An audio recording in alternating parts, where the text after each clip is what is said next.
Peggy 18.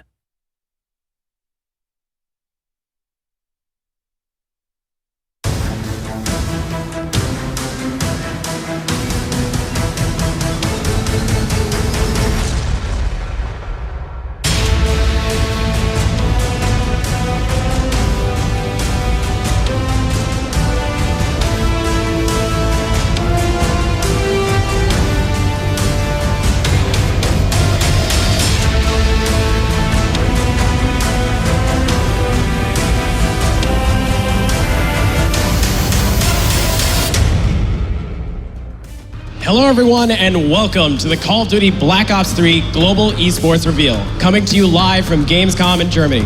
I'm Scott Lowe from Activision, and tonight we've got an incredible show in store. We've assembled some of the best Call of Duty players in the world to bring you the first ever competitive gameplay in Black Ops 3. We'll also get a first look at some of the big new esports features launching with the game on November 6th. And who better to talk to about that than the man himself, Mr. David Vonderhaar, Studio Design Director at Treyarch.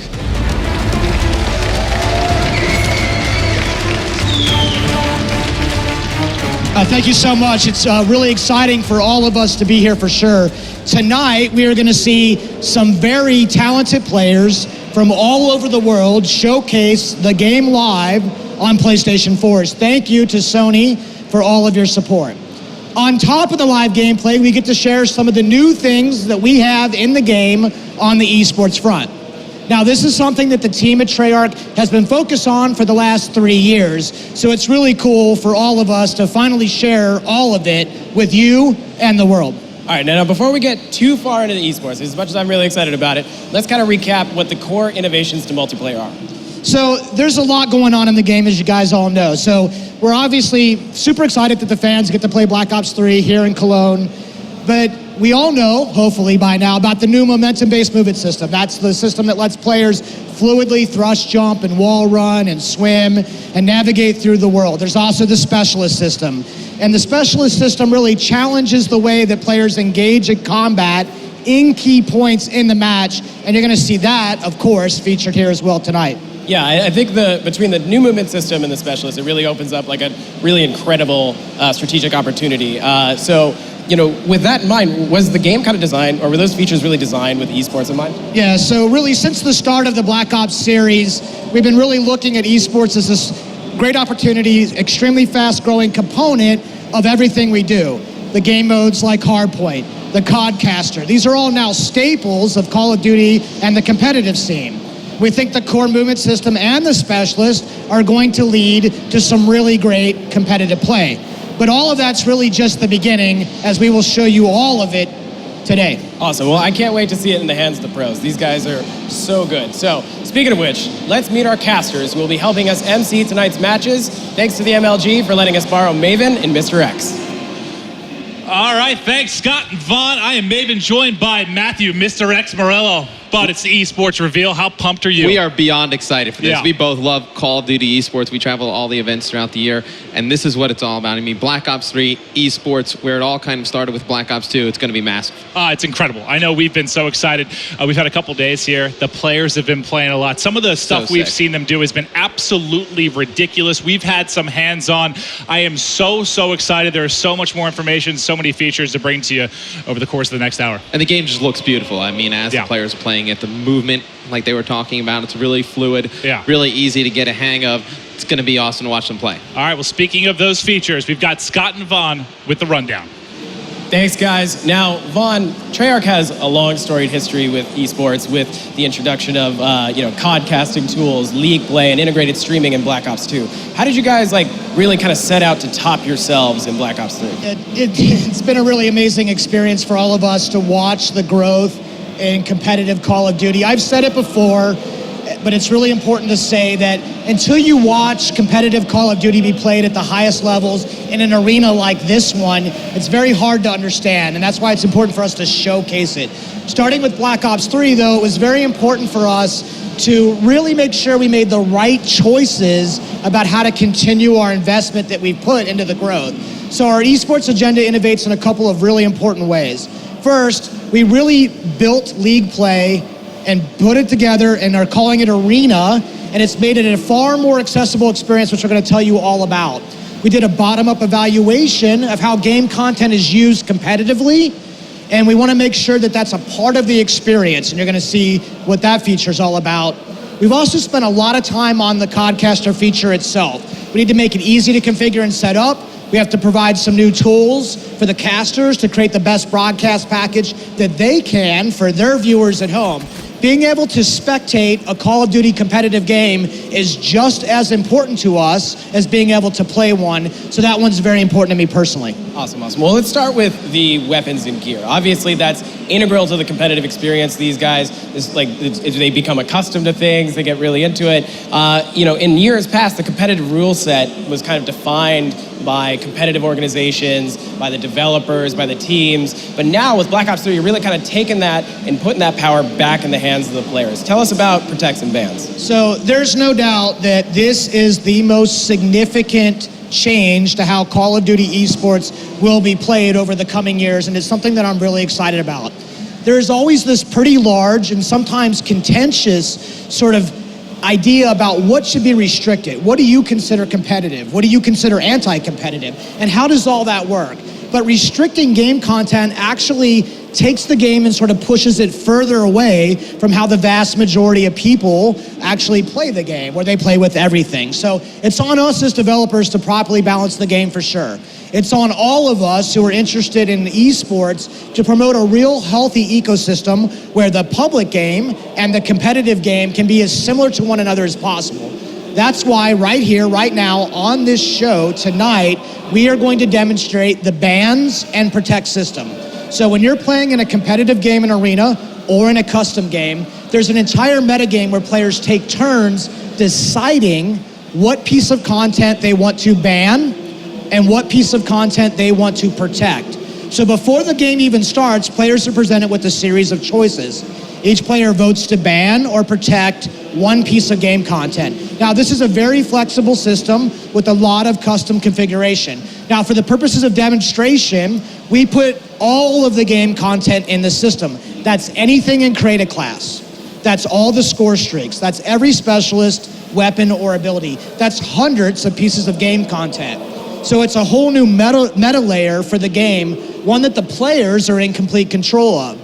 This has the added benefit of truly demystifying that behind-the-scenes negotiation between players and leagues and developers that you were talking about. Now the players will decide, and those decisions will change moment to moment, game to game, and opponent to opponent. Yeah, well, it's kind of interesting because you mentioned specialists, which of course are new to Black Ops 3. They introduced a completely new class of weapons and abilities in the game, which can really, really shape a match. How do they fit into the competitive environment?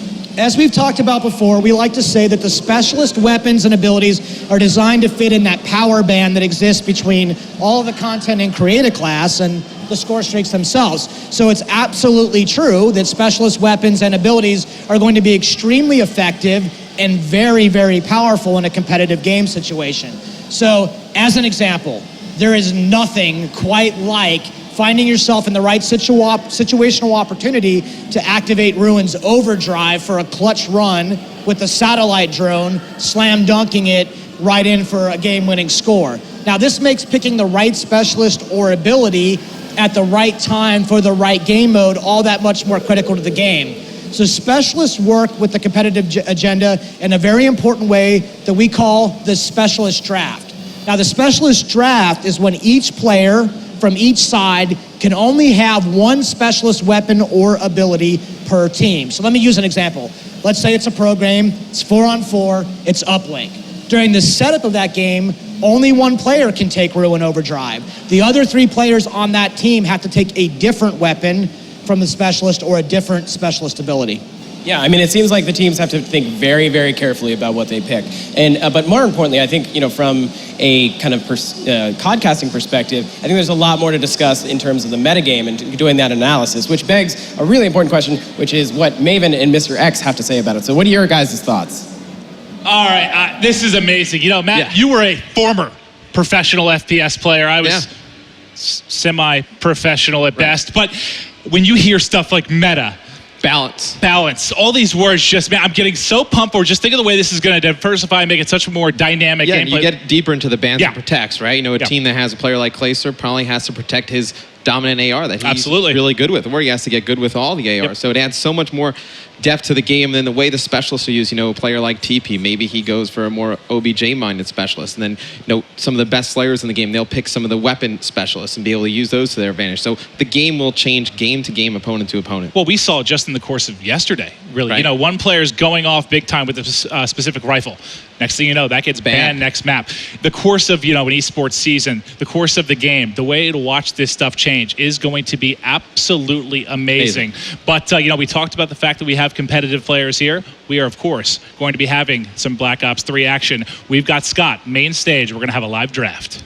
All right, so speaking of the players, I have the privilege of introducing the pros that will be showcasing the game and the new competitive features. We've gathered some of the best from all over the globe, including TP, Doug Sensor Martin, and Merck from the US, Tommy from the UK, Gotoga from France, Kiwi representing the hometown crowd here in Germany, Flex Z from Spain, and Buzzo from Australia. With all this talent in one spot, we're going to shake things up a bit. We have two captains, TP, winner of the 2014 Call of Duty Championship and 18 major Call of Duty tournament wins, and Kiwi, who competed this year's Call of Duty Championship and is our hometown host. Welcome, guys.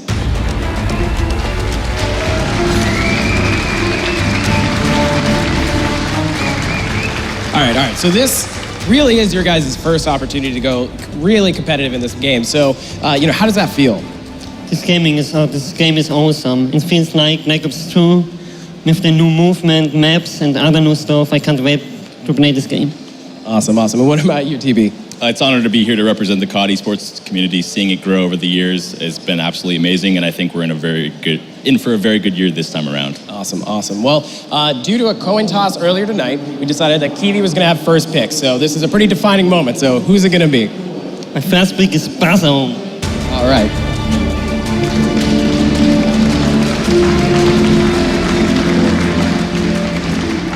All right, now Buzzo, of course, is a really tough competitor, so you have to pick carefully now. What's your first pick, TP? I'm going to go with the veteran from the US, Merck. All right, welcome, Merck.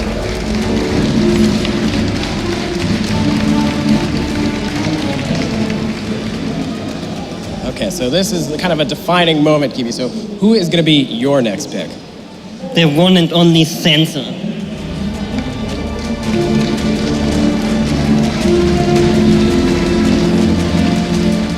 All right. Sensor is obviously a big talent as well. So TP, who's going to be your next pick?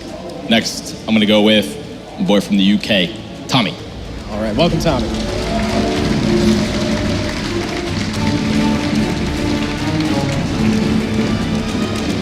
So now it's really down to the fourth and final player for your team. So you really have an opportunity to kind of make a real big impact. So who is going to be your fourth player?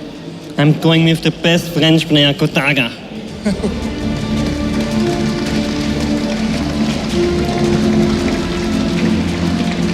All right, last and not least, TP. Last, I got my guy, Flex Z.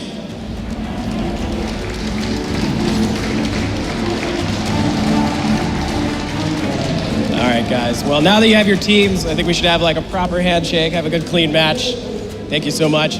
Now for some analysis, I'm tossing it back to Mr. X and Maven. All right, great stuff, Scott.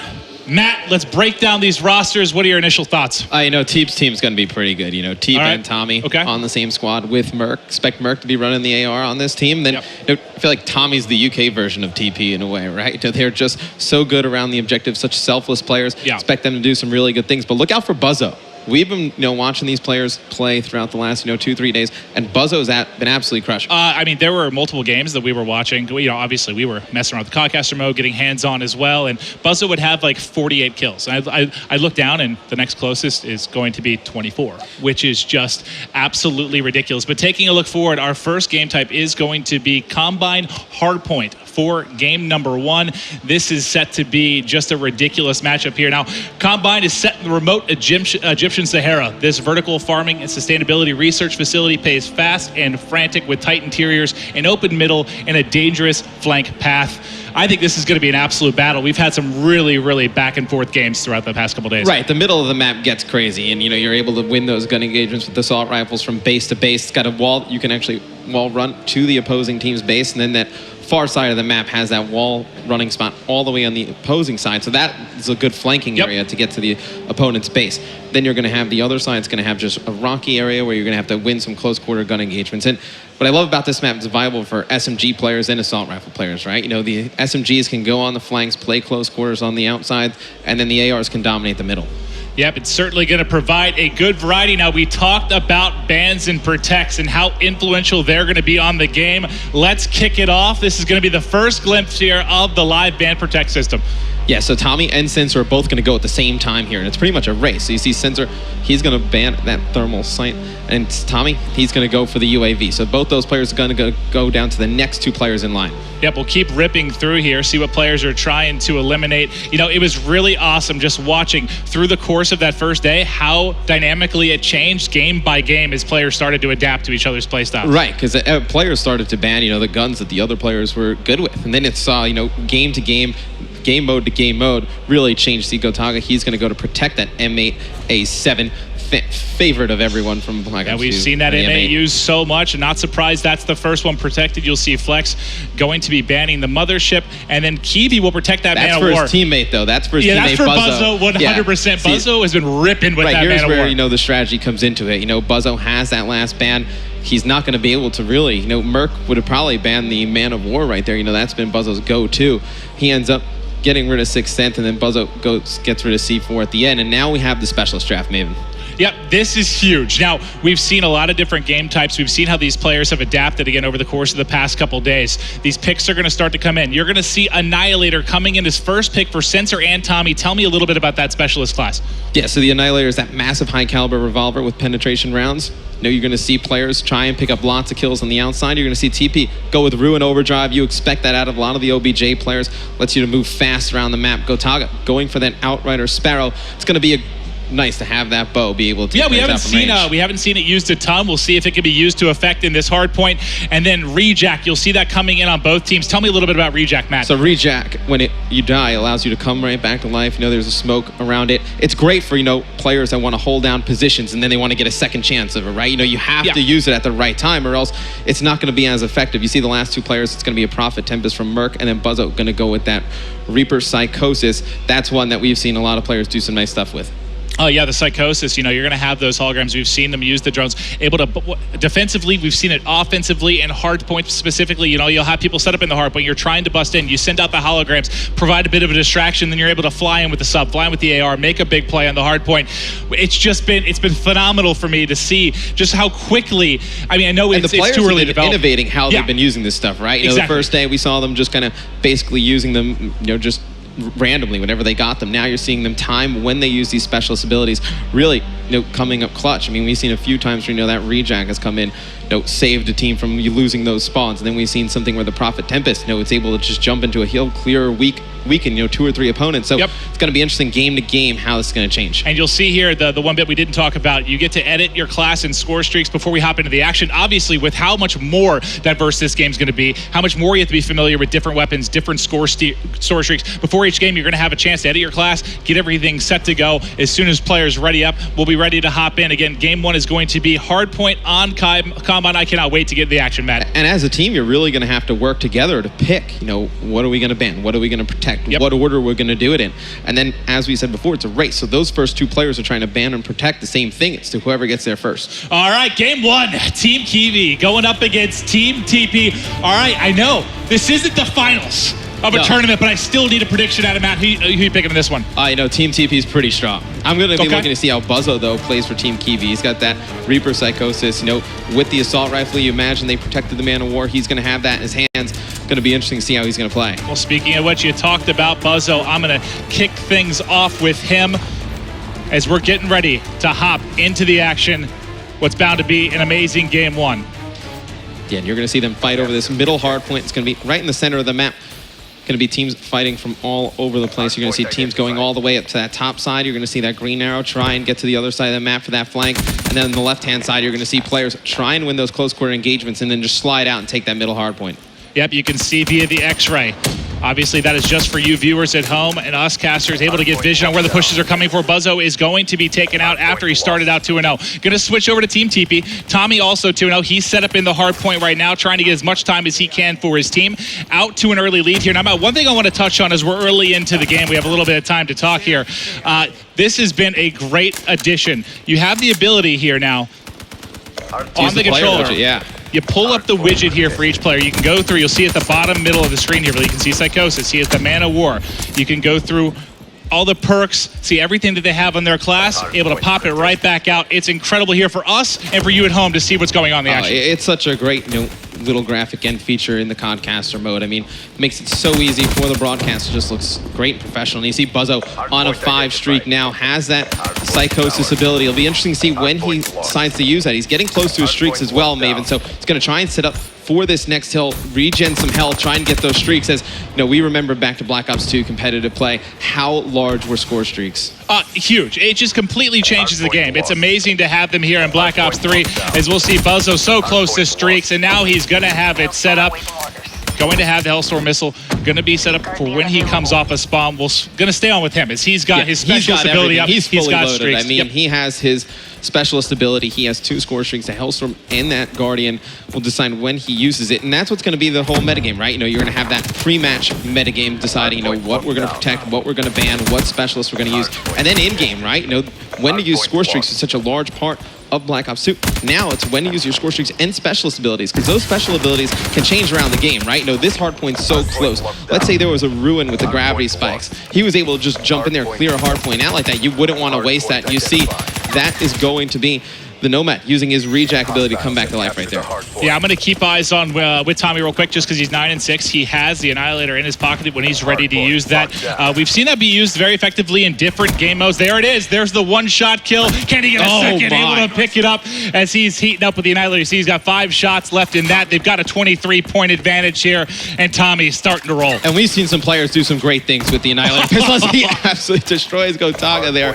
And they're just able to push out those spawns and really just lock it down for the team. I mean, how huge on a hardpoint Maven is when your team gets control, you're able to push out, take 2-3 players out from the next wave of the opponent. It's able to buy your team 20-30 seconds on the hill. Well, we had Kiwi in the hill. He's 11-9, going to end up dropping here. They're trailing big time. We've seen some great comebacks in this game already as we've been watching just the action again over the past couple days. We already see Sensor here. He's going to push forward with the Kuda. Not able to win that gunfight. He is going to end up dropping. They're starting to mount the comeback right now for Team Kiwi. And I got to go back to Buzzo, though. He hasn't even used his streak set. He's still holding on to the specialist. I'm going to keep going back to him just so you at home can get an eye of when he's going to start to put these into effect. Yeah, you definitely want to see his Psychosis come into effect. It's going to be awesome. So you see that Nomad ability, that rejack coming into effect again. He had no idea where that player was going to come up and go once he's out of that smoke. And see, Buzzo gets taken out by that guy, but it's all timing on when to use these, Maven. You see Buzzo just waiting for the perfect opportunity to do so, because his team is still pretty close in the game, right? There's no reason to panic right now. Still 6 minutes, 20 seconds to go. You're going to expect him to hold on to it when it's really, in a clutch situation. And TP right now, on the side of Team TP, starting to pull away a bit here. 40-point advantage. I'm going to stay with him through the respawn. He's 16-11. You can see he has his specialist ability locked and loaded as well. Beginning to heat up here. Starting to really pull away. Excellent job from his side thus far. The specialist abilities are going to change from player to player. You see the overdrive is going to be activated by TP. He's going to get that fast player movement cross map. You're going to see OBJ players in lots of, objective-based game modes obviously use this, and as he's using that Kuda probably the favorite of the SMGs from the players thus far. Yeah, you can see how fast he was able to get into the action, get back to that hard point, pick up the 2-piece there with the sub. Great stuff from TP, and they're completely in control of this game right now. Look back to Black Ops 2, right, for competitive games. There was the OBJ players, the anchors. Now, with the specialist abilities, you're going to have different, anchors, and OBJ players play differently. Like an anchor, for instance, would probably use the Outrider Sparrow, the compound bow, able to just stay at range and pick players off. Maybe they use the Annihilator pistol, able to pick up some easy kills on the rotation, or even, you could say you could use the combat focus, earn more towards score streaks. While it's activated, rack them up. And here's you see the compound bow come into effect. Sorry, Sensor, going to stick that one in your back. He's going to tag him up, just trying to pick one up, gets hit markers, and in comes the Sparrow kill for Gotaga as he's able to take down Merc. It's such an awesome animation when he hits him with the bow. It's just awesome. Watch the players fly back. You see Tommy with that Annihilator pistol yet again, picking up another one. He has been so good on when to use that. He's done a great job knowing when the players are coming off spawn and from where, and then using that specialist ability, able to pick up 2-3 kills for his team. And Buzzo pushing in, still has the Hellstorm, still has his specialist to work with as well. He's got 3 players in front, getting pushed, not able to clean it up. You can see we've got like 5:45 on the clock right now, and this one just continues to pull away here. Yeah, and you see Flexi with the Kuda, going to be playing pretty OBJ-minded near the hill. It's going to have one player use that reflex ability outside. Now they're just going to watch this side door. Hardpoint is such a great game mode, Maven. You know, for the people new at home, why don't you explain what Hardpoint is? I mean, for Hardpoint, we're going to be playing to a max of 250. Obviously, this is going to be rotating basically on a 60-second timer as they're going to look to control, you know, you can call it the hill. Basically, you're trying to lock down this area, and so far, it's been Team TP just completely controlling, and that's really on the back of TP and Tommy. You can see Tommy doing it objectively. He's been doing it in the slaying department as well. Who's really been jumping out for you on both these sides, Matt? You know, Tommy, he's been so smart with the way he's used his abilities. You know, Merc, he's macking it, right? I mean, he's got that Tempest. He's going to be able to use that in case they get the hill, right? So it's going to be something that you can charge up, fires a little bit of electricity, shocking targets, chaining to nearby enemies. So let's say there's a hard point where the opposing team has 2-3 players in it. He can charge it up, hit one, jumps from player to player, gets them weak. Opportunity for his teammates with the SMGs to push in. Yeah, and I want to get back to Merc in just a second because he has the Hellstorm to work with as well. We came on the tail end of his lightning strike. I know Tommy had the Annihilator, but let's see what he's able to do here. Merc trying to push forward. Here's his Tempest, so he's going to charge this up, try and hit one of these players, see if it jumps from player to player. He's going to shoot it, but not able to pick one up. I do like. Yeah, he got one. I think that transferred over. I didn't see if the second player was able to get cleaned up. I like when he elected to use it, though, right? Yeah. You know, the opposing team had the hill. You knew there was going to be 2 or 3 players in this short area, and you see Merc picking up a big 3-piece there with the M8 A7. It's a burst rifle, Maven, just like the M8. Fan favorite from Black Ops 2. Merc looking so comfortable yet again. And there you go. You see the clone coming through. He's going to get shots in. But now it's time to call in the Hellstorm. Here it comes. Kenny lines some up. Boom. And there it is. Able to pick up one. Kiwi, unfortunately, taking it to the face there as he's going to drop it. It's going to be a 100-point advantage right now for Team TP. They've got this game locked down right now. Team Kiwi needs to turn up now, Maven. They're going to be pushing that hill from the right side. You can see the spawns coming in. Go on with one of them, maybe Buzzo as he comes off the spawn, see if he's going to make anything happen. We'll check out Buzzo. He's going to start to push forward. His teammate cleans up one. He's getting shot from the right, able to come through. You can see via X-ray. He's got one on his left. Not going to be able to clean that up, but only 42 points away is Team TP. We'll stay with Buzzo here through the respawn. Actually, I see Kiwi's on the 3 streak. Let's hop over here, see if Kiwi can get going. Not that far off the streak, Spat. Yeah, he has that reject ability. If he can, you know, build that up, Maven, when he's playing in the hill, he's able to come back a second time. Gives himself a good opportunity to win. I think that's really where you're going to see, you know, the metagame develop. You know, in the pre-game lobby, are people going to, know TP's a great player with that reject ability? Do we have to ban that? Are we that worried about that? Or are you worried about, you know, Buzzo using the Man of War? There's also stuff that you don't want in the game as well. So I love that the players are the ones that really decide all these things. Well, we do see Tommy on the 3 streak. He's 38-26, leading all players. He's got the Annihilator in hand. Can he get forward? Sees one more, trying to line it up. The reload not in time. Going to miss that shot, and eventually he will fall. They only need 30 points to close out game number 1. Team Kiwi just cannot keep up right now, Matt. So here's where the meta really develops, Maven, right? You know, Tommy absolutely crushing here in game number 1. We've seen him really dominate with that Annihilator pistol. Does the opposing team decide to ban that going into the next game? It's got to be on their mind. You know, one of the first things that would need to go if they're going to make a comeback in this series. That's the crazy thing too, is we're talking about different game types as well. I mean, what's going to work really well in Hardpoint may not work as well in S&D.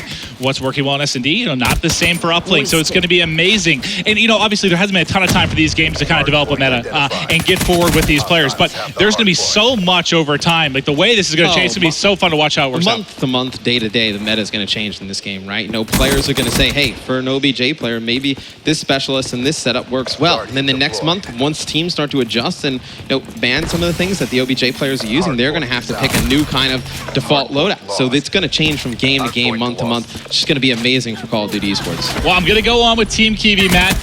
Only 10 points more needed for Team TP. They're trying to do the improbable here, Maven. They've got enough time. Can they pull the improbable? You see the points ticking in. It should be, that should be it here with the final hard point. They should be able to close it out as they're going to get set up inside. That's going to be 250 for Team TP as they're able to close it out. Let's give them a round of applause in game number 1.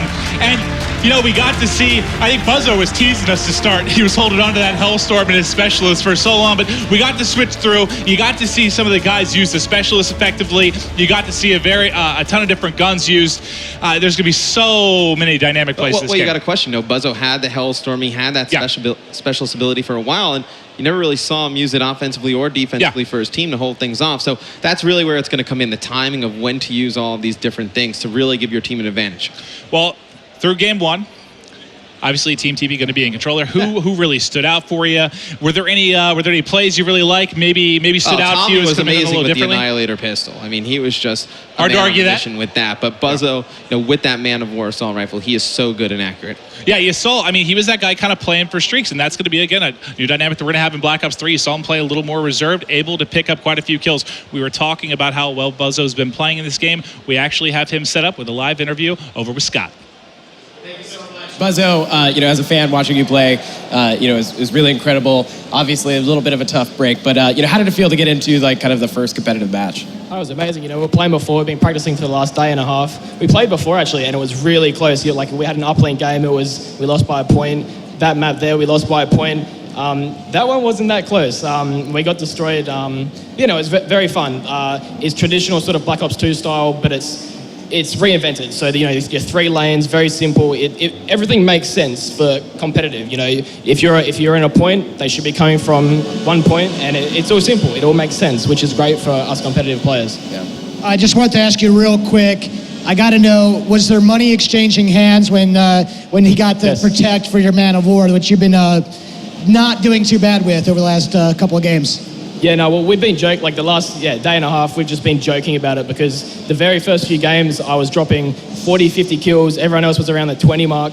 And then after the first 5 games, everyone just started banning it. So there was a bit of money exchange with me and Teeb, but it was, I think the way the ban and protects work, it works good like that. If I'm an assault rifle player and they want to shut me down a bit, they can take out my, number 1 gun. So that sort of, tries to make me a bit more versatile when I have to use, say, a submachine gun or a different assault rifle that I'm not used to using. So that's where the whole ban and protect comes in very perfect. You can just change someone's complete playstyle in an instant like that. All right, well, awesome. Thank you so much for taking the time with us. I'm excited to see you play your next round. Thanks again. All right, now, Vaughn, this is the first time you've seen your game played at a competitive level. How are you feeling about that? Obviously it feels really good to watch the game be played at this level. It's been 3 long years waiting for this day. This was just an idea on a piece of paper for a very long time. So to finally watch bans and protects be used in practice, watch the process of the specialist draft actually come together. Of course, with this important milestone done, the next step is to get this in everybody's hands. Well, speaking of everybody's hands and getting, going ahead to launch, how does, as Treyarch as a studio, kind of philosophically think about the balance between making a really compelling esports experience, but at the same time making it accessible and enjoyable for the fans at home? It's an important question, and I get asked about this fairly frequently, right? There's little difference philosophically between people that engage with the esports features and those that log in and jump into a public match. We're striving for a balanced and competitive game all the time. Anyone needs to be able to play and enjoy it, needs to be on an equal playing field. We want to see the best competition in every game. And, starting with Black Ops 1, we made some good strides with the esports initiative.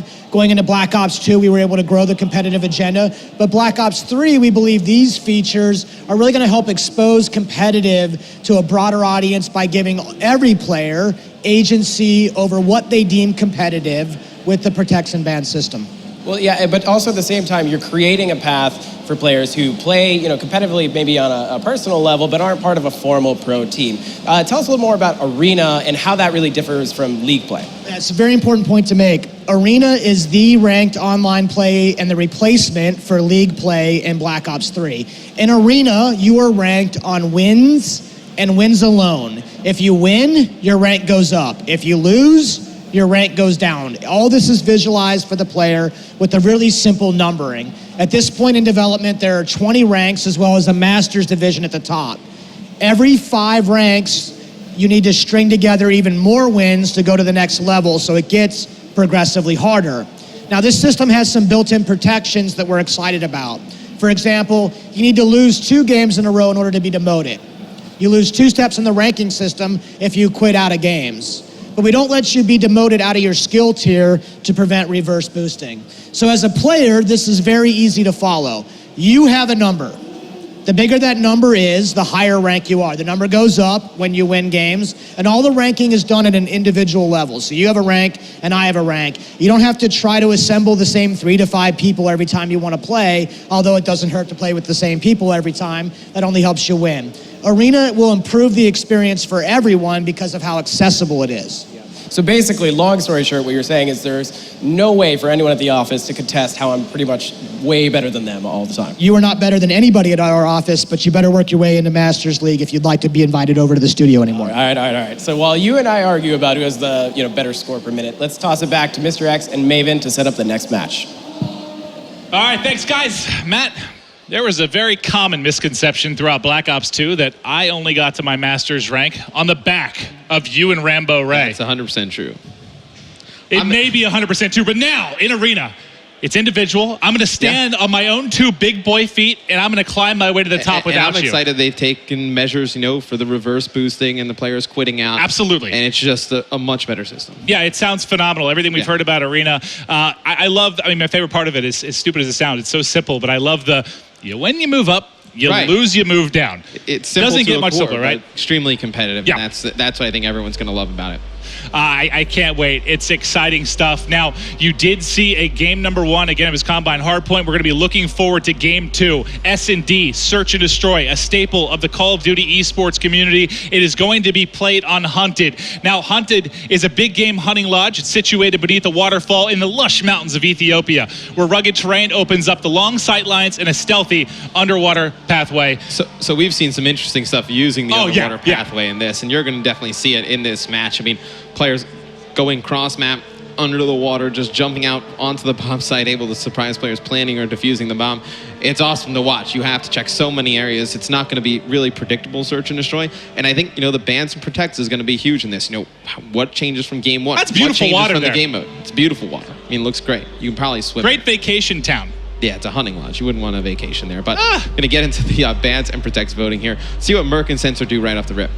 All right, time to get going. Now, we are going to see, again, the M8 going to be banned. It's going to be Sensor taking it off the map here. And again, these players, I know we're just starting to go live here with our gameplay, but they've been feeling each other out here for a little bit of time. And then you're going to see Merc. He's going to protect Vision Pulse. So Vision Tell Pulse. me why. Because we saw a wild play with it pings earlier. the surrounding area and tags the location of all enemies within the range for a period of time. So we saw Tommy do some amazing things with that Gotaga. He's going to protect the Man of War for Buzzo. That's Buzzo's go-to gun. You're going to see Teep. He's going to ban the UAV. Doesn't want somebody on the opposing team to really just pick up some easy kills, get that streak right off the rip. So see what Flexi and Kiwi decide to do with their bans or protects. Yeah, it's a common one we've seen. TP, Mr. Objective, making sure the UAV not going to be involved. But next up, Flex going to be taking out 6 Sense. We've still got 3 bans and protects left. And you saw the work getting done with the Annihilator and Hardpoint. Yep. Think about how much more effective it would be in S&D. Right before Tommy could get to protect it, Kiwi removes it from the game. So that's actually really big. Tommy, he's going to protect Glitch, which we saw some amazing stuff out of Sensor earlier today. He made one of the craziest plays I've ever seen. Buzzo, he's going to remove C4 from the game. Now we're going to have that specialist draft. Maven, which specialist do you expect to see in this one? Honestly, we talked about Glitch, how amazing that has been. The plays that we've seen players able to come up with. I typically would say an S&D Annihilator, but we also obviously we saw that ban, so not going to really see that come to as much effect. Now, Rejack, I know we've talked about it a bit. Tell me why it's so popular, why I feel like that's going to be one we're going to be seeing in a lot of the game types. Oh, it's just a great ability to have. You're able to recover from death. That smoke area pops up, you're able to get out, and then you give yourself another chance at it. TP's going to go with the Psychosis. That could be used on offense or defense, right? You could throw it out on defense, get some shots, see the mini-map, and then you're able to pinpoint where that player is. Kotaga going with the Vision Pulse. I was just going to say, I would have been surprised if Tommy didn't go with Vision Pulse there, and that's a smart play by Tommy. We'll pick that one. Yeah, the Vision Pulse, we saw, was it Tommy, I think yesterday, or earlier today actually, made an amazing play with it, getting that vision, able to go huge. And then while we're loading into the game here, while they're editing their classes, kind of walk me through what Sensor did the other day with Glitch. It was one of the coolest things. I was screaming. it's S&D on Hunt, and he's in the middle of the map. He has the specialist ability. There's a player using Reaper coming around the corner, knows where Sensor is. Sensor glitches as he gets hit. He goes to a building where he previously was, and then the guy with Reaper, he just looked like he had no idea. He came around the corner, and he looked, and he's like, he's not there. And Sensor was able to pick up the kill. I think it decided the map, so it's a huge play. Perfect. You just saw the other. You could see Sensor's point of view, and the other player just like head on a swivel. He's like, where did he go? Yeah. And the shots come in from behind. He gets cleaned up. I think it was like a 1v1 situation too. Players were going nuts. It was such a crazy play. But you see how different the specialist strap and the bans and protects works from game mode to game mode. Oh, right? yeah, I mean, in S&D, it's going to be completely different than what you would use in a respawn game mode. So it's just awesome to see that type of diversity in Call of Duty. And it's going to take a really good team leader, right? Somebody who does the study work on an opponent, knows what they like to use. And then it's going to create, players to be more versatile, right? I mean, if everyone knows you're going to be good with a gun, they're going to try and ban it right away. And then it comes to the point, well, do you want to waste one of your bans or protects on it? Yep. Is it worth it for your team? Absolutely. Or maybe you have another assault rifle that you're just as good at. Or maybe you can switch over to an SMG because there's an assault rifle one of your teammates is better at. So for team play and just strategy, it just adds so much depth to the game. And just think back to Black Ops 2. We're talking S&D. Streaks that much more, I don't want to say that much more important, but the number of times you get them compared to a respawn make them that much more vital. Right. You may only get one shot at using some of these things. Now that you have the specialist to go with it, there's so much of this. I think this baiting game. When are they going to use it? When is it up? There's so much more dynamic you use it and lose the round. That is huge. Oh, yeah. You need to win the round. You use those because it's huge for your team. We're going to jump right into the game. It seems like Merc busting out the sniper rifle here. I mean, we have to start with Merc, rip. right? Yeah, I mean, when somebody's rocking the sniper rifle, got to show that action. You see he's got reject. He's got a pistol sidearm. What's he running for perks? Got overclocked fast hands. Primary gunfighter as well, so he's going to have 3 attachments there. Dead silence. Back, you need it in S&D with those footsteps, and see what he's going to do off the rip. He's going to go to this left side. I saw them doing this earlier. Maybe watch this. They're going to cover for Tommy as Tommy is going to try and run on the wall on the side of that bridge and get to the opposing side of the map. Catches Gotaga off guard there. And that's incredible. Great stuff there. They're worried about the sniper of Merc. And then a lot of times where we've seen engagements here, can he get a second? No, going to get tagged, hit markers for days. A lot of these pushes, a lot of the engagements has been coming kind of by that. There's an area up here where Kiwi was covering. He was covering the B bomb site. As we'll see, it's going to be Flex who would attempt to get forward here and push this, but everyone's rotating back. They know the bomb's here. Merc's set up. He's got the pistol out. He's not in the best position because he had that sniper for this particular spot, but there it is. My. Merc picks up Kiwi with the sniper. We'll see you next round, pal. Yep, see you later, Kiwi. It's going to be a 3v2, and he's going to get a hit marker with the sniper rifle. Now going to like to push with that pistol. He's going to get taken out from behind, so it's going to be Buzzo, last one alive here for Team Kiwi. It's going to be a round one. Tagged up in Team TP. They take game 1. They're looking strong here in game 2, and you got to love that push by Merc and Tommy. You had them on the lower side of the minimap. Merc covering with that sniper. You called it perfectly. Tommy's going to use this wall run, get up close and personal, picks up the kill. Anything else that really stood out for you in that round other than Merc ripping off the pace of poor Kiwi? Welcome to Germany, Merc. That was an amazing shot right there by Merc. See Team TP going to get that first round. I'm going to jump over to the offensive side. Watching Gotaga here. I'm actually going to go to Kiwi because he's going to be your bomb carrier. As it looks like they're going to try and get aggressive on this B site. He's going to be tossing a grenade forward, able to get a hit marker, back him up. Let's see if he tries to get pushed forward and go for a quick plan here. Well, it's so dangerous to go towards this B site, right? Because if there's a player on the defensive and over at A, they can actually jump into that water, get cross map so fast, jump up, right up and surprise you. See Tommy on the left-hand side with TP, going to gain some support fire, going to be able to take out Gotaga there, and you see the man of war in the hands of Flex, and he's going underwater, Maven. He's got that glitch to go as well. They've got the bomb planted. Can he make this sneaky play? He's going to get up here. You see it getting used. The hip fire coming in. It's going to be able to clean up the kill. That's all 4 down. That's going to be a defuse coming in, and it looks like he's actually going to leave it up to Tommy, I believe. Yep. Yeah, Tommy probably going to get... Oh, look how close he is. He actually gets his specialist going in the next round, so that is huge. So you see Flexi has it, Tommy has it as well. He drops it there for him. So do they use it to go up 3-0? Do they save it in case the other team makes a comeback? That's where the strategy comes in with the specialist abilities. All right, so far, we are 2 rounds in. You're seeing your round any kill cam here, getting ready to go into round 3. You see Team TP already out to a 2-0 advantage, I believe, just due to time. We're going to be playing this, I believe, first to 4. First to 4, yeah. Halfway is Team TP. Let's go over. I'm going to start off with the bomb carrier. TP is 3-0. And he's got his psychosis. I think we stay on with TP and see if he elects to use it this round. This would be a good round to use it, right? They can go towards B. Maybe he throws it around this corner. Exactly what I was thinking. So now, see, he's going to see the shots come in at the B bomb site. That player is going to fall back, and it's going to look how passive that player has. He's terrified right now. Side. Does it work as well as TP likes it to do? Sensor pops out at the perfect time, able to take him out. Going to go crossmet with Flexi. He's actually pretty weak, has that glitch ability, last one alive in a 1v3. I would not be surprised if he tries to use it this round, tries to clutch the situation. You know, you're already up 2-0. Maybe if he's able to get one. So he gets one, he's got the RC card. Does he elect to use it now, Maven? I'd like to see him try. He's in a 1v2. You're on the stream. Can you be Mr. Clutch? You're 4-0, but not able to win that gunfight. Can't control the spray. Gonna lose that one to Buzzo. Buzzo, I mean, he's been winning a majority of his one-on-one gunfights. You saw another reason why they're just absolutely dismantling Flex. They're able to get on the board here. And it just adds so many different, questions to your game, right? It's not only anymore, all right, which bomb site are we going? What class are we going to run? It's like, okay, now we have streaks. Now we have specialist abilities. It's like, well, when are we going to run them? Do you use them together? Do you use, a glitch to come out of the corner, then the Reaper ability, to throw those drones out there and really try and confuse the opposing team?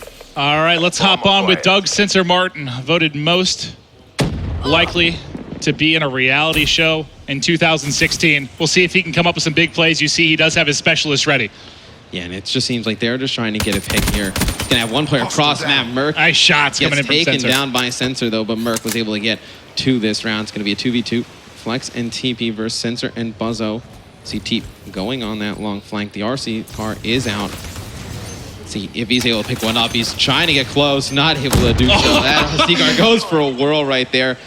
Going to be Flex, the only one alive as TP's taken out by Sensor. Now we saw Flex trying to attempt a 1v3 last round, able to narrow it down to 1 versus 2 before he lost that gunfight with Buzzo. Let's see if he can do it here. He's got Sensor and his arch nemesis Buzzo to deal with right now. Well, he didn't use his ability in the last situation. Does he use it now, or does he let the game potentially get to a 2-2? He's going to pick up one on bomb. Sensor right around the corner. Sensor able to win the gunfight. Going big right there for Team Kiwi.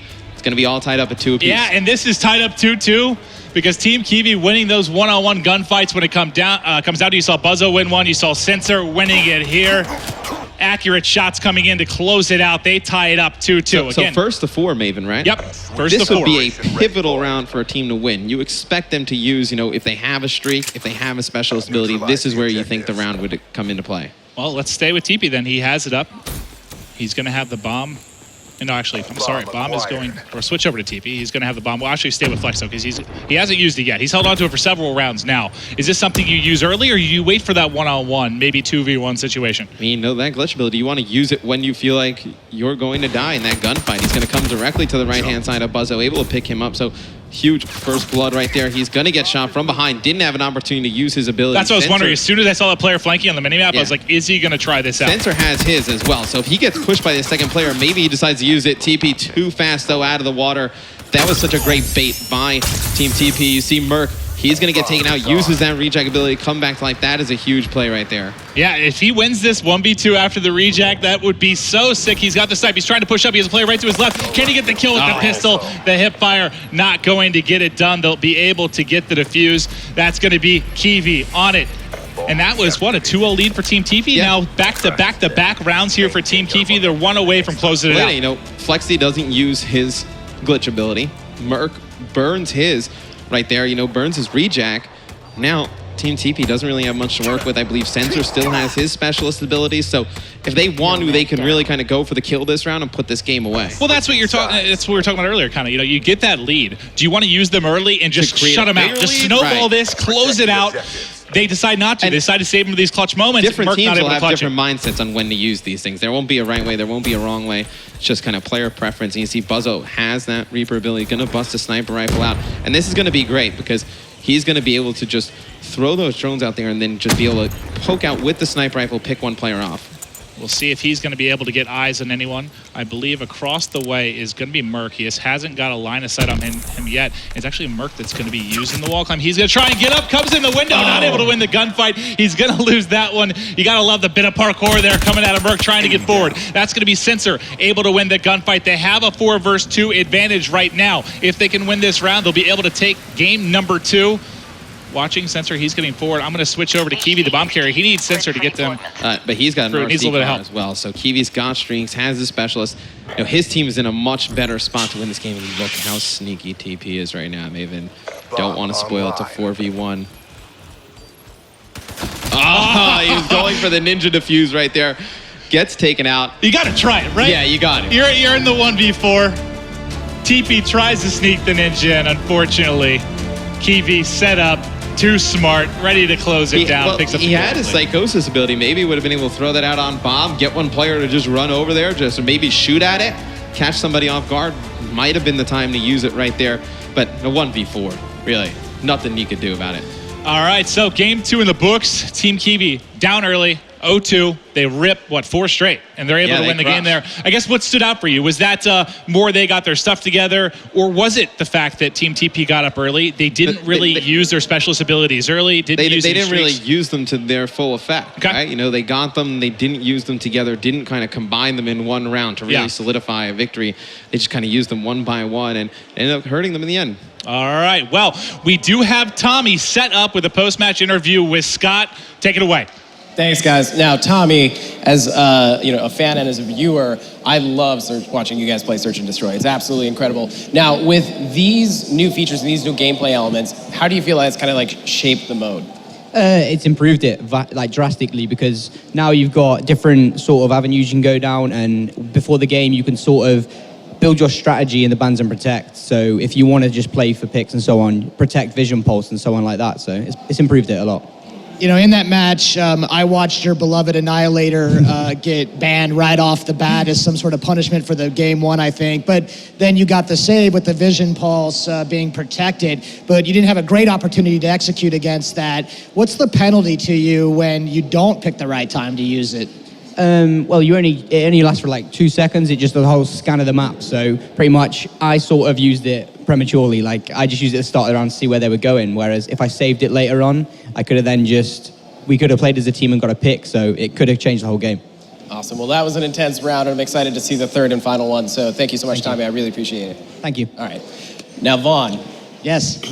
We have seen 2 exciting matches, but we've also seen kind of these new suite of COD casting tools you guys are introducing, which really kind of enhance the experience in a big way. Can you tell me a little bit more about it? Let's talk about COD casting for a moment. Yeah. So there's a couple things that were really important to us with COD casting. As I've said, it's just as important to be able to spectate a game as it is to be able to play one. So we wanted to make sure that COD casting wasn't burdensome to set up in any way.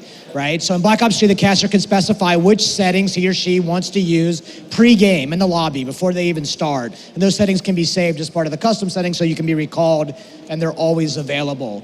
Although we always want the caster to be able to quickly access all those common views, there's only so many buttons on a controller, right? So that's why we developed the quick settings menu. That's on the left trigger for the casters. So they can pull up all the commonly used caster tools, access them, edit, get back to the game as fast as possible just by simply pulling the left trigger and then pulling it again when they're done. Now, these are both tools that make it easier for the caster, but we also need to make sure that they can focus on providing the best experience to the audience. That's just as important as some of the new tools that you're seeing being demonstrated here.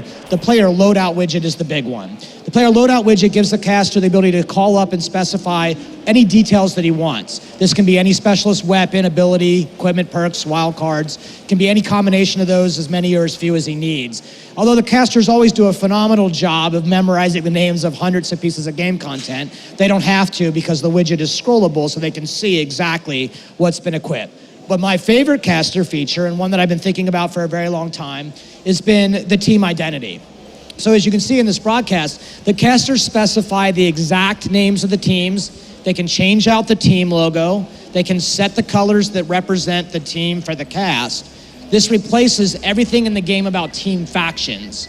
It gives the caster the best way to represent the competition to his or her audience. Yeah, I mean, I think for me, like looking at it, these are features and tools that were otherwise reserved for very elaborate productions, events like this. But with Black Ops 3, it's like right in game. So, it's really exciting. But in addition to that, you have one bit of other extra news, which is how you're improving the kind of just the ability to just jump in and see a match. So I'd love to have every single Call of Duty player tuned into the highest level of competitive game.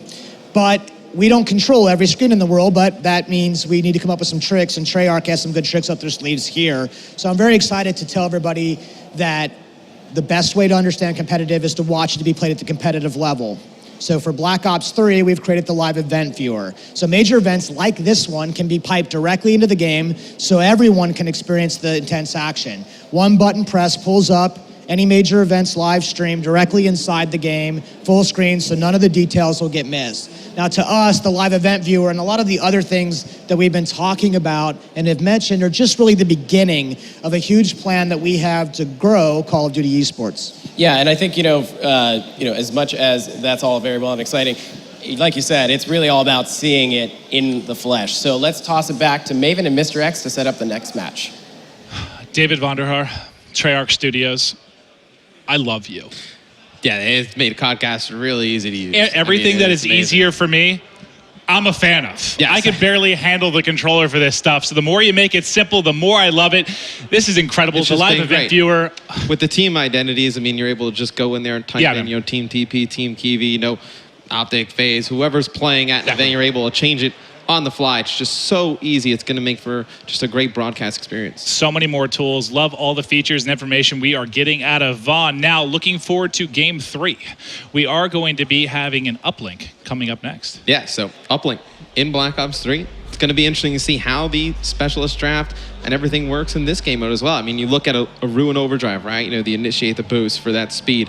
That might be one that you want to ban for an OBJ player right off the rip. But tell me a little bit about evac, Matt, maybe. Well, evac is an abandoned emergency evacuation zone atop an overground rooftop in the middle of Singapore's flooded quarantine zone. I know you're watching from all around the world. We're traversing the globe right now in gameplay. Yeah, no. I've never been to Singapore. I'm excited for this one. Yeah, this is going to be a great game. I'm interested to see how uplink plays in Black Ops 3. Yeah, me too. Right? Such a great game mode from Advanced Warfare. Have some great moments in competitive play. I think it's going to be interesting to watch how this draft all plays out. Yeah, this will be amazing. And I know we've touched on it multiple times, but when we talk about the specialist pick, when we talk about the bans and protects, they're they're map and game mode specific. There are things that are going to change. Like the way that this is going to change over the course of a game's lifetime is just absolutely phenomenal. Let's kick things off here, Matt, with TP and Gotaga. TP and Gotaga are going to be the first two to pick. So I imagine TP is going to try and go for that Ruin Overdrive. He's going to ban that Man of War right off the rip, though. Buzzo, he's had a tough go. Sorry, Buzzo. Gotaga, though, is going to return and ban the Annihilator for Tommy, so they don't want to deal with that at all. Well, think about the extra armor you have as the carrier. Yeah. Annihilator kind of eliminates that, doesn't it? Right, and then, Sensor, though, gets hurt by that as well. He's a big fan of the Annihilator pistol on his squad. He can't use it as well. But you figure Tommy, he went off a little bit more than Sensor. They gain more than they lose right there. Absolutely. And then you're going to see Kiwi protecting the Kuda. That thing has been a melt machine, man. Yeah. Oh, yeah. Every time we've seen these players getting up close and personal, able to absolutely go off with that thing. Such a dangerous up-close weapon. Yeah, and then Tommy and Buzzo, Tommy's going to go for the UAV. I like that. Not going to be able to find out where they are running the drone. The counter UAV going to come out of Buzzo. So interesting two selections there. Merc and Sensor going to be the last two. Maybe they go for the Prophet glitch. Ban that. We're going to see the Guardian at the hands of Sensor go, and you're going to see Annie up for Merc. That's going to be eliminated. Now we go to the specialist draft. This is where things get interesting, maybe. I think you're going to see a lot more of the abilities come into play, and then maybe, per team, one or two of the weapons to try and guide the way with the drone. I couldn't agree more. Overdrive, not surprised at all to see TP. That's been his go-to for the objective-based game. He's going to want the objective in his hand as he pushes forward for the uplink. Gotaga probably goes for a weapon. He's more of a slaying type of player, and he actually goes for a reject, which is a good one on this one. We've seen him time and time again, with the assault rifle play a little bit further back. And when you're trying to control the drone, let's say you drop, and it's a big part of the game, you use that reject, come right in Think about the game we had earlier today. It's a last-second push. They're trying to get forward. It's a tied game, 3-3. Yeah. They need to get one more through. They had two players, they had the one player that had reject up. He had someone in front of him. He pops his reject. They get forward. They get the toss in with, 1 second on the clock? Without that reject, that play does not get made. I think Kiwi taking that Reaper Psychosis, he's able to spawn those drones. Well, he could do it while he has the uplink in his hand. You know, that buys him 2-3 seconds, able to put it in. Tommy, he's going to go for that Tempest. Like we said, that's a charge shot weapon that fires the electricity. Do you think that has a big play here? I see it more, I guess, in hardpoint. I see it being a pretty effective. He might have something up his sleeve. Maybe around drone when you have, well, how many, on this map in particular, on evac, we've seen 5-6 people really in around that drone spawn. So maybe he's hoping he can get a little bit of splash damage there. Sensor with the Ruin Overdrive, not shocked. He's really the OBJ player for Team Kiwi. And then you got Merc using the gravity spikes. I would have liked that on hardpoint out of Merc. Able to go into the hardpoints, break that up. Now, going to the creative class system. All right, tied 1-1. Team Kiwi, Team TP. This one is for all the marbles. The players are getting fired up. We're ready to load in. This should be an incredible uplink on evac. Who do you think takes this one? Who do I think takes this? Final match, I'm going to ask you who you think, because you were going to throw me under the bus and make me pick first. So okay, I'm okay with this. I'm going with Team TP. Yeah? Yes, I am. Because you used to coach him. I know you're going to pick him, but you won't pick the same thing as me. I'll take Team Kiwi. All right. I expect Buzzo to have a big game. Buzzo, he's got that scythe ability on the Reaper. Step, massive high caliber, gun coming out of his hand. It's a machine gun. It's going to be really effective. All right, getting ready to roll here. You got a shot there of Tommy and Merc, all smiles. They're feeling confident, ready to get rolling here in game number 3. I want to know what Tommy has up his sleeve with that Tempest pick. I have no idea. I was trying to think of where. I haven't seen him run that the entire time we've been watching, so that's an interesting call. And he just saved it for game 3, right? Well, him, Teep, and Merc have been discussing strategy all day. I mean, they're sitting next to each other right now, just kind of coming up with different routes to run. You see, they're going to edit their score streaks now.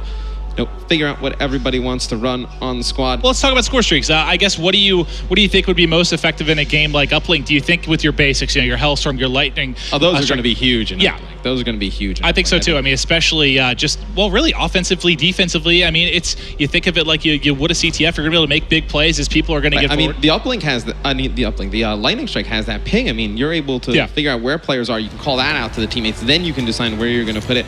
And game loading up, you see right there. It's going to be Team TP versus Team Kiwi. I have Kiwi's team. You have TP's team. I've never been wrong. We've seen Uplink, played on this game before. Obviously, we've had the privilege to watch it.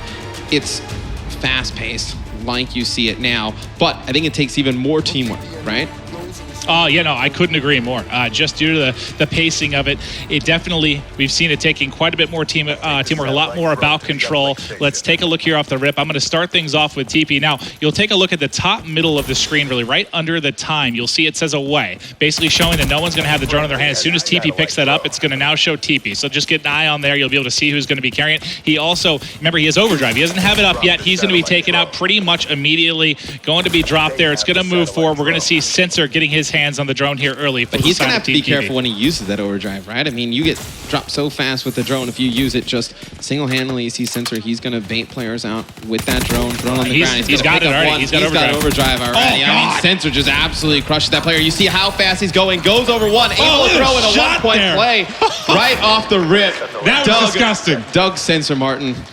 Peace and love. Able to come up huge there. You got Gotaga was 3-0. I'm going to switch over to Buzzo. He's 4-0 right now. He's ready to get going. You can see he chose a weapon in this one. Gonna end up dropping there. Flexi is struggling at 0-3. I'm gonna go over to make it 0-4. We'll switch to Tommy on Team TP. They're trailing by 1. Remember, this game for all the marbles gonna be our final game, tied 1-1. And Tommy has that Tempest. Tried to get a shot off, wasn't able to, and it's got to get charged up. You see Gotaga trying to get in, uses the reject with the drone in hand, able to put in a 2-point play. So you see the use of the specialist abilities, able to help their teams put in those points. And it's going to be now going to Sensor. He's just going to toss it out, get guns up. Not able to win that one as Tommy comes flying in. Everyone vying for control right now. Closest man to the action. It's going to be the French sensation, Gotaga. He's set up here. You can see he's got his specialist ready. Kiwi. He's going to use Kiwi's drone use him as bait, that player out. And him and Sensor are going to push off the map. You're going to see he's going to use that rejag ability. Try and turn around, pick up TP as TP's trying the Reaper specialist with the sight. That robot arm that transforms into a higher counter Not the most accurate toss there from Kiwi. That's not going to fall through, but they still have a 3-0 advantage here, Matt. I want to see if Buzzo can get that minigun and they can kind of take Team TP and put them in a spawn trap. If he's able to just lock down those lanes, go for some easy points. Like, you could rally, if Buzzo's able to go big with that. Oh, and there it is. Look at the drones just being, he has hip fires through his own drones. Basically, you see with the X-ray vision here as he's going to spot. Tommy started running away. Yeah, we can see what he's going to be pushing right now. You can see currently, drone is away. Everyone is like really vying for control right now. They're getting forward, trying to get eyes on with the next man. It's going to be Merc. Merc's set up on top. He has the gravity spikes. He's got eyes on Merc. I want to see if he decides to use them. You know, you can see basically that carrier right below him. And they put, so I was trying to see if he was going to use it at the same time. They fired through another dunk, so they're going to have a 5-0 advantage. Really, Team Kiwi running away with this one after getting beat up in that game one hard point. Yeah, and you know, Teep struggling right now. 4-11, got to get going in the OBJ department. You see Merc able to get a care package, so we should stay on with him, see what he decides to do, whether he's going to use that care package through the respawn. Gonna call it in, see what he gets with it.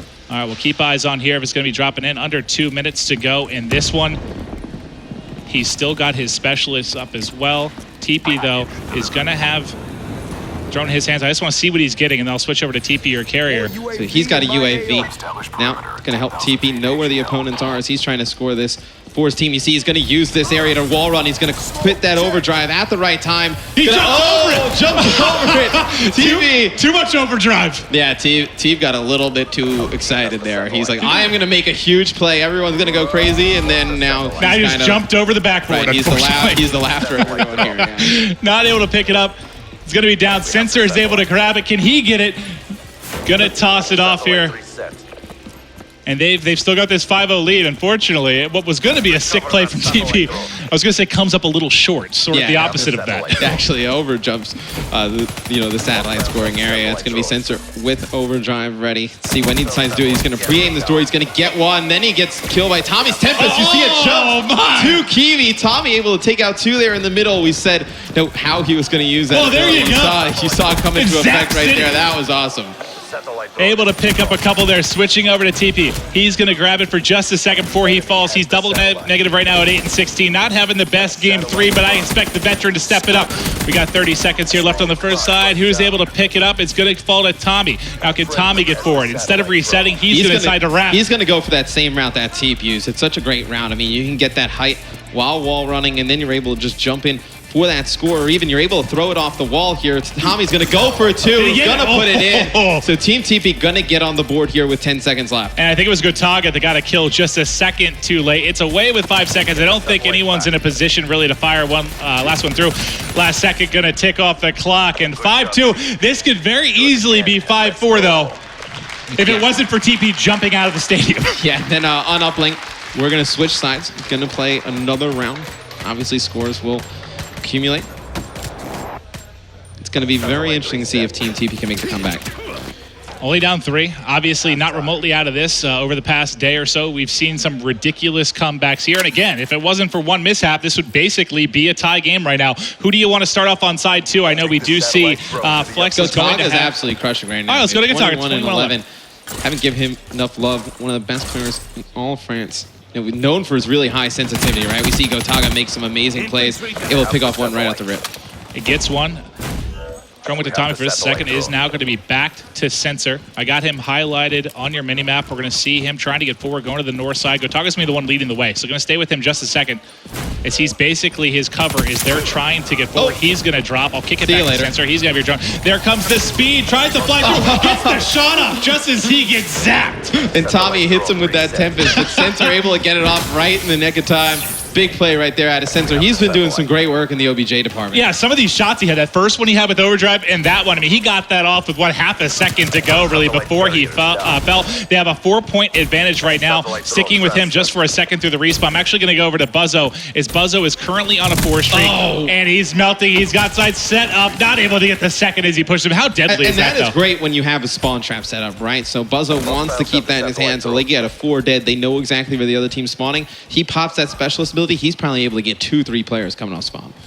Couldn't agree more, Matt. We've got Tommy, though. You can see there, it's also, I haven't really pointed out, but kind of underneath the reticle there, you can see his armor. It's going to show him getting forward. He has full armor, going to be taken out almost instantly. Must have had a couple players shooting him. It's going to drop to Sensor. Sensor's got it. They don't want to throw it out. They're going to wrap. You saw this work effectively earlier. The same duo. He had Gotaga leading the way. Sensor going to be your carrier. They're trying to get forward. Let's see if we can get some more magic here out of Doug Sensor Martin. Yeah, and Buzzo's over there with him. He's going to win a gunfight versus Teep. You see Gotaga's going to try and lead the way. You see Sensor go from wall to wall. That time. Not able to connect with that throw, but he has his overdrive. So next time he has the drone, maybe it'll make something happen. Let's stay on with Merc. He's got that gravity spikes. I want to see when he decides to use it. 3 minutes left on the clock. They're trailing by 4. Merc and TP, the veteran players, have got to come up clutch here. You see TP getting one. He's 17 and 23, trying to climb back in it, but it is going to be Buzzo that currently has the drone, and he's got home free for the most part. You can see they're spawning at the bottom of the map. He's trying to get forward. If they just execute this quickly, he should have a 1-point toss. Shots coming in, and he's going to get dropped right outside. No one else there to pick it up. This should be a toss out by Merc. I think he's been on reset duty, but this time he's going to get forward. You see the pass to TP. He's going to pass it to Teep, because Teep has more of that OBJ setup with that overdrive ability. Merc going to try and clear the way with the gravity spikes. I think they're going to try and bait people into this room for Merc. Try and make a play here. They actually have Tommy with the Tempest set up right outside. And that's not going to work. He's just going to try and boost through. Not going to be able to fly through a wall of players there. And it's going to fall to Buzzo. Buzzo's got it in hand, and he's going to wrap. We saw a similar play from Sensor and Gotaga earlier. Yeah, and you saw Buzzo before. He probably had an easier score, just didn't bring it up the map. And it's obviously a lot easier for us to say we have X-Ray. No, well, wouldn't you rather have somebody like he's ready to go here? Oh, no, he's ready to go with his. Yeah, that's what I thought. Pass it off, pull Aaron, it's back there. Boom. Light it up. And that's the right he play. Gets one kill, and then he drops. Right, then you really get that diversity of who's a Slayer, who's an OBJ player, right? Yep. You know, you pass it to the players who have those OBJ abilities, let Buzzo use that minigun to clear the way, and it really just defines roles that much better, the specialists. Well, Sensor getting forward. They're starting to pull away here, 7-2, and then you saw the reject there as he's able to pop back up, provides a bit of a distraction, but not able to get it through. Do they have anyone there to get it? I think it was Gotaga, able to fire it through with the dunk. I don't think they intended it, but when Sensor had the drone, Gotaga uses rejack and that smoke came up.